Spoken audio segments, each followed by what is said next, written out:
In today's video, I'm going to teach you how to write a book in Notion, easy and beginner-friendly. Welcome back. Today, I'll show you how to write a book in Notion, easy and beginner-friendly. First, open Notion and click the plus new page button. This creates a clean workspace where your book can live from first idea to final draft. Think of this page as your book's home base. If you're new to Notion, it's simply a blank canvas ready for text, headings, and links. You can name this page with your book title, though that's optional. Giving it a title helps you quickly find it later and makes the project feel real. You can always change the name as your concept evolves, so don't overthink it at the start. Next, type /heading and choose a heading level for your chapter titles. Heading 1 works great for main chapter titles because it stands out clearly. If you plan to organize sections within a chapter, you can use heading 2 or heading 3 for subsections. This structure is what powers Notion's navigation features later, so being consistent will save you time. Under each heading, start writing your content. Treat this space like any writing doc. Draft freely, then refine. Use short paragraphs for readability and add clear, descriptive headings so you can skim your work quickly. Don't worry about perfection yet.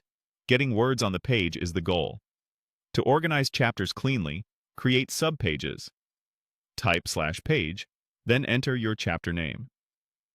Subpages let you keep each chapter focused, while your main page acts like a hub. You might title them with numbers, like Chapter 1 and Chapter 2, to keep the order obvious.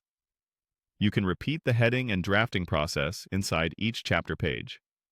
As your book grows, connect related sections with backlinks or page mentions.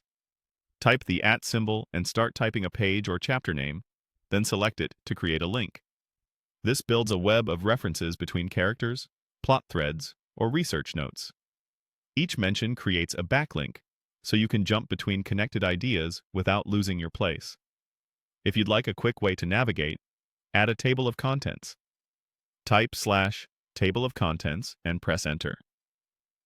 Notion automatically compiles a list based on your headings and updates it as you write. Place it at the top of your main page or at the start of a chapter for easy browsing. From here, keep writing and structuring until your book is complete. Stay consistent with headings, link-related ideas, and let the structure guide your revisions. And that's how to write a book in Notion. Like, share, and subscribe for more tutorials.